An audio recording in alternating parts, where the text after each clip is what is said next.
Hello, welcome to Surviving Bad. I'm your host, Peter Komendowski, and together we explore stories of survival, hope, and inspiration.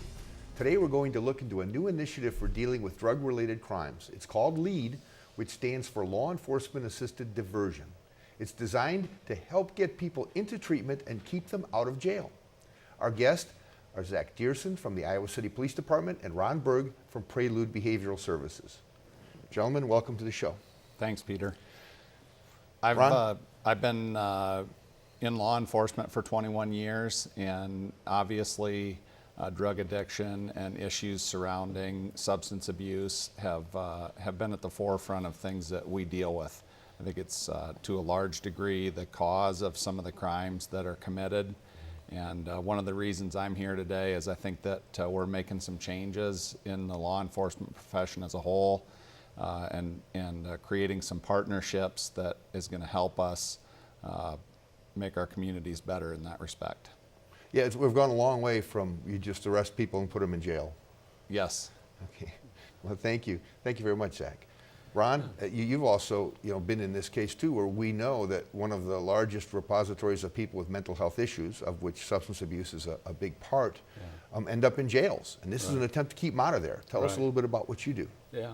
Well, Prelude Behavioral Services, we're formerly Mecca. We're based out of Iowa City, and we have a range of treatment options from residential and detoxification services as well as outpatient. Pretty robust prevention department as well, and then we also have some transitional housing units. And I've been with Prelude, or Mecca at the time, since 1981, and over that time we've always had a very strong working relationship with law enforcement in Iowa City and Johnson County that we've always appreciated. And this opportunity to kind of take that cooperation, collaboration to a little different step was very much appreciated. So we're excited about the possibilities for it. Zach, how does that change what you do? When you're out in the street and you engage somebody, what does this make different than what it was like before? Well, a little bit of background. In Johnson County, we've been focusing on getting all of our officers some crisis intervention training. We call it CIT training. And we're modeling this after a program that was created in San Antonio.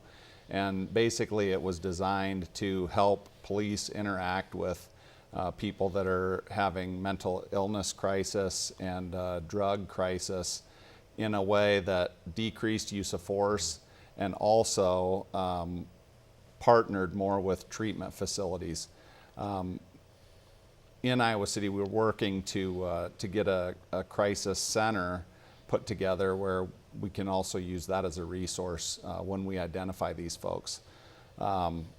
Years ago, we started a diversion program dealing with juveniles and essentially picked some of our more common crimes, if you will, and diverted those out of the court system.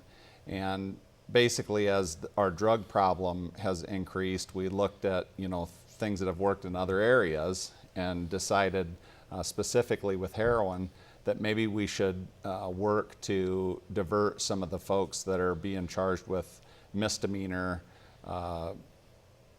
possession and paraphernalia charges, work to get them into treatment as opposed to just putting them in jail and running back across them the next day or the next week again. Now, does that actually keep them from getting booked and arrested and divert them without that sort of stigma? Or? So that's our goal, not all the time. And what really prompted this was we were seeing people repeatedly on medical calls even, where they were in a medical crisis and potentially would die without treatment. And rather than taking them to jail for their paraphernalia or their little baggie of heroin or the pills that they were using, we're pushing them towards Prelude Services, who we've got a strong partnership with, and encouraging them to go through treatment there. So Ron, it's a little different than just going into jails and finding a way to transition. Yeah.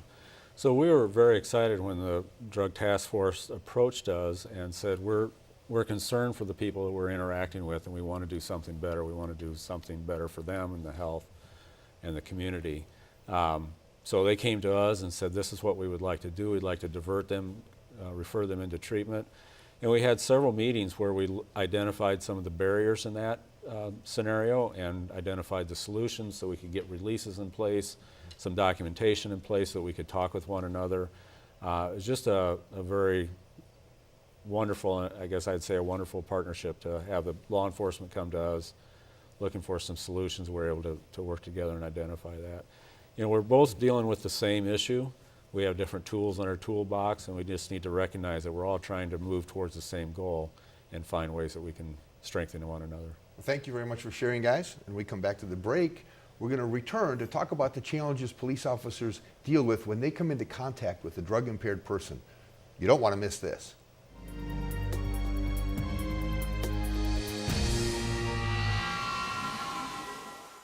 Many teenagers don't understand the dangers and effects of marijuana use.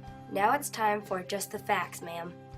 An IQ is a score determined from standardized tests to determine intelligence. An IQ of 100 puts the average person in the 50th percentile of intelligence. Regular marijuana use during teenage years can cause a long-term 8-point drop in IQ.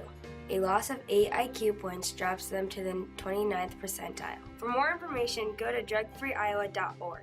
My dad thinks he can fix anything, but at least once a day, we catch him doing that with our modem. Like things would magically be faster if he could just get it high enough. He doesn't get that it's our phony internet. Looks like I'm gonna have to fix this one. Siri, get me faster internet. Okay, calling Mediacom now. Drop the phony internet and get a real deal. Add Mediacom Internet 60 for just $14.99 a month for a year. Call today. Watching your sister go through withdrawal is the last thing you expect to do. You hope she gets past it, but worry she'll relapse. The story of addiction is all too familiar, but you can change it. That's 2 out of 3.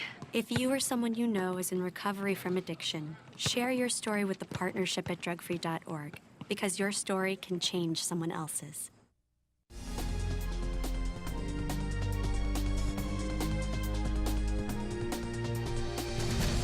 Welcome back to Surviving Bad. We're talking about a new program in Iowa, the Law Enforcement Assisted Diversion Program, that's helping people with drug problems stay out of jail and get treatment. Joining us are Zach from the Iowa City Police Department and Ron from Prelude as an expert in treatment and prevention.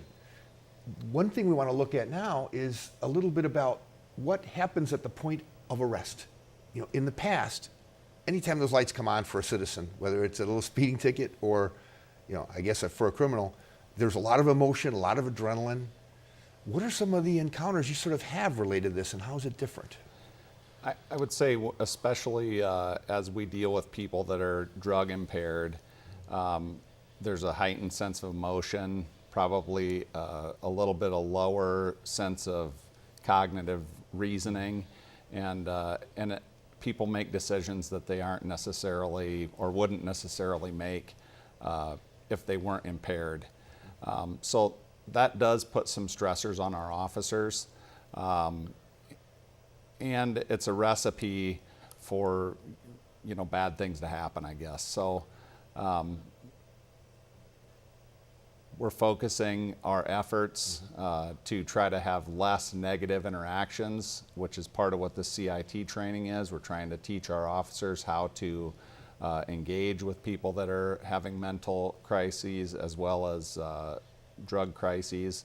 And again, in an effort to reduce our uses of force and divert people into programs that are more helpful to them rather than just cuffing them up and taking them to jail.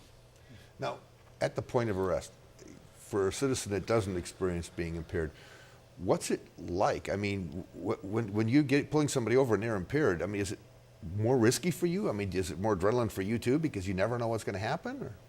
I think that that all officers have their guard up at the point in time when we're going to make an arrest. You know, taking away someone's freedom is a serious matter, and it's a big deal to them, and so we need to take that seriously. Now, how have people responded to you discussing the sort of intervention with this diversion? Because I know in real life, when we talk about people doing interventions, they don't always get the most welcome response.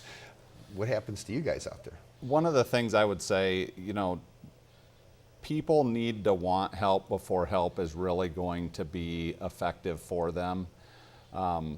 However, a lot of times people would rather engage in treatment or some sort of assistance than land themselves in jail. So part of our idea with the diversion is potentially using a misdemeanor crime that we could take somebody to jail for, and for lack of better words, kind of strong-arming them in to do the right thing for them, which is treatment. And that helps us keep people out of jail. Hopefully it makes us appear more approachable, because ideally what we would like to see is families come forward and identify loved ones that are having a crisis, that are having either mental or drug issues, and use us more as a resource on the front side to help direct them to people like Prelude Behavioral Services or our crisis intervention folks before we get involved because there was a violent crime or some other crime committed as a result. Okay, let me ask you a question. We've been focusing on drugs, heroin, things like that. What happens if somebody's driving down the road drunk and you pull them over and they're obviously impaired? Does this also create an environment for a diversion in this context? We haven't looked at that at this point as far as dealing with OWI or driving under the influence of drugs. At this point, we have not considered that diversion for that type of crime yet. Okay, that's a good point. And part of it may be capacity, like Ron. I mean, there's only so many places to put people for an intervention, so you don't want to open the door and have the floodgates open and end up with no place to deal with it. Yeah. Well, we haven't had that issue. We're able to accommodate the referrals when they come in, but just to kind of bounce off of something Zach said, they create the crisis that motivates someone to come in for services. And then it's our job then at that point is to pick up the ball and work with that initial motivation and try to build that into something that encourages ongoing engagement and involvement with treatment services. So we are very cognizant of their stage of change.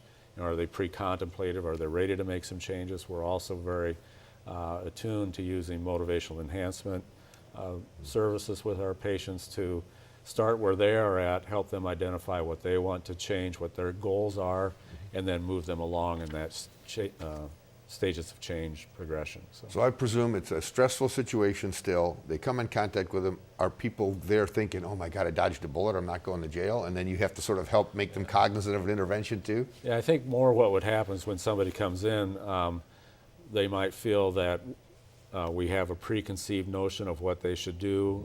We're maybe judgmental. And what the patients tell us after the fact is they're very surprised at how open we are to listen to what their story is, listen to what their goals are, and then help them put together a plan to accomplish their goals. And those goals may change over the time that they're involved with us, from just wanting to have the probation officer satisfied to really wanting to make some changes in their lives. Well, thank you very much. Thanks for sharing all those great ideas. And when we come back from the break, we'll take a closer look at how this new and unique program can work to help keep Iowans safe and healthy. See you after the break.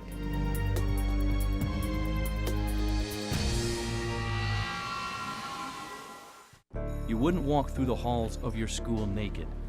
Yet without thinking, many teens sext explicit photos of themselves to friends using cell phones, never thinking it'll go further.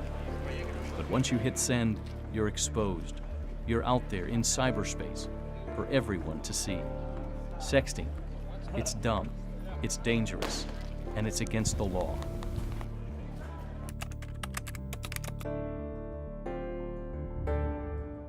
My mom thinks hashtags are something you eat with eggs. She legit has a meltdown every time her phone updates. Last week, she asked me to explain chat snap. So of course, she chose the absolute wrong internet provider, and now we have the slowest internet ever. Escape Planet Slow and get a real deal. Add Mediacom Internet 60 for just $14.99 a month for a year. Call today.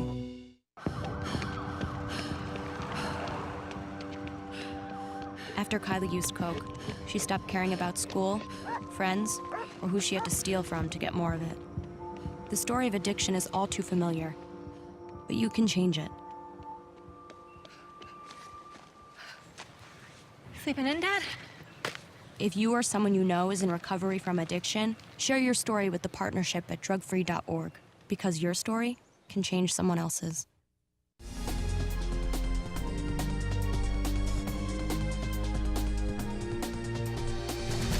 Welcome back. We're with Zach and Ron talking about new ways to deal with crime, substance abuse, and safer communities, something important to all Iowans. Join us as we continue the conversation.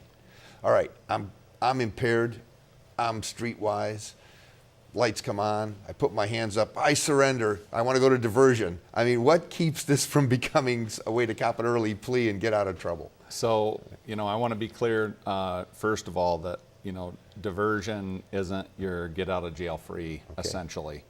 But that being said, we are looking to get people treatment and assistance. So our initial contacts with this, again, we're dealing with people that were overdosing on opioids. And we could identify certain people in our community that we maybe were responding to 2, 3, 4 times in a couple of weeks that were having a medical crisis as a result of an overdose. And then ultimately, many of those folks we would find dead that didn't get the treatment. And for me, it was, kind of pulling on your heartstrings a little bit when you would identify somebody that clearly needed help and, what were we doing? It felt like nothing. And so that's where, we partnered with Prelude and decided, in place of a misdemeanor charge, let's kind of try to say, hey, instead of taking you to jail, why don't you go try treatment? We'll track you through the treatment system, and if you can successfully navigate some treatment, we will not file the charges. Now, Ron, what are the challenges you face? Because now this is sort of a whole new customer coming to you, and we know you're going to make it work. Yeah. But there's got to be some tricky spots, I guess. Sure, there's many tricky spots. In addition to the law enforcement having regular contact in some cases with individuals, we've probably also had contact with those individuals as well over time. So we're talking about people that we both are familiar with. So our challenge is, how do we get that motivation created? How do we create the engagement with that person to make this time the time that they continue in services and continue moving towards some of their goals? So that's the biggest challenge on the front end. At the time that the arrest or the interaction with law enforcement is happening, there can be a pretty heightened sense of motivation and determination, and then the next day some of that concern has lessened and their commitment to following through might be a little lower. So one of the challenges was just how to get them in quickly to kind of strike while the fire's hot, and then again continuing with them. And then some of the technical pieces, as I mentioned just briefly, were around our confidentiality. We have very strict and I think very appropriate guidelines about confidentiality. We don't want to violate any of those rules, but at the same time, we don't want them to be a barrier to doing the right thing. And working with law enforcement, we were able to come up with a solution for that I think that works well and was pretty creative. So, now, obviously both of you have mentioned that there's sometimes very regular interactions with people, so it's safe to say that their families and friends also have some idea that there might be an issue. Is this a way to help build that sort of sense of intervention? Is there a way for family to get engaged in that? Maybe Ron, you'd be the one to answer that. Well, and I just want to respond. There are, we see about 5,000 people a year, and maybe 60 of those are the people that we have regular ongoing contact with. So, I don't want to portray the stereotype that substance users are chronic across the board, because that's just not the case. So we're talking about a small number of folks. But the family can become involved by sharing information with us. We have family sessions that we can provide. Unfortunately for this group that are the more persistent patients, quite often they have lost some of the contact with the family, some of that support isn't there. So that population, we may not have as much contact with the family as opposed to someone, for example, with the first OWI. That is their first involvement with law enforcement, first time their substance use might be identified. Then we have more contact with family, parents and siblings and loved ones. Well, those are great points, because that actually really targets the fact that this could be an initial contact at a very early stage of a problem with substance abuse, which we've seen with things like opioids that are really quite prevalent, and really would help, get there before it becomes a chronic problem. Those are great points, and when we get after the break, we can talk a little bit more about that. Right. And after a short break, we're going to invite our guests back to share some comments and advice that might help you save someone's life or at least make life better. You don't want to miss it. See you after the break.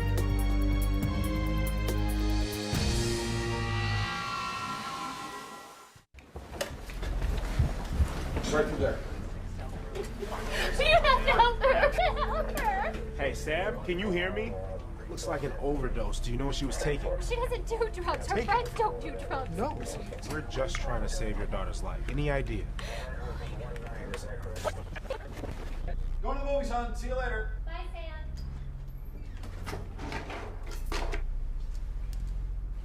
Sam. Sam, wake up! Sharing. I mean, I don't mind it when there's enough to go around. Toys with Charlie? Okay. My mint ice cream? Fine. Our slow internet with my whole family at the same time? That's pushing a man too far. Get unlinked and get a real deal. Add Mediacom Internet 60 for just $14.99 a month for a year. Call today. I thought texting friends on her cell phone was harmless. But there she is, our daughter, topless for everyone to see. I'm so embarrassed for her. I can't even imagine what she must be feeling. How did this happen? What was she thinking? Someone sent our teenage son a photo of a naked classmate. If he forwards it, it's a crime. Our son committing a crime? I had no idea. And he could be labeled a sex offender. Tell your teen, sexting is a crime. My dad thinks he can fix anything. But at least once a day, we catch him doing that with our modem. Like things would magically be faster if he could just get it high enough. He doesn't get that it's our phony internet. Looks like I'm gonna have to fix this one.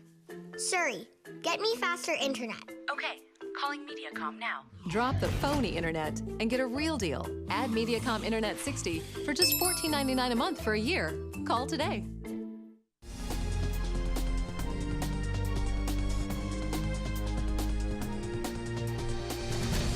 Welcome back to Surviving Bad, and we've been tackling a major challenge in Iowa, where we're talking about how Iowa police officers are helping us to better deal with substance abuse and addiction in our communities.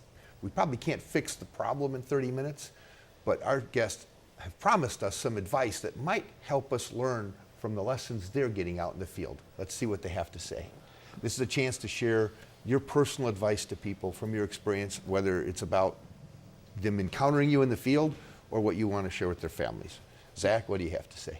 Thanks, Peter. You know, barring the folks that get pulled over for the first time for a drunk driving or something like that, many times family and friends of folks that are having a crisis, either with mental health or with drugs, are aware of it, quite honestly, long before law enforcement is involved.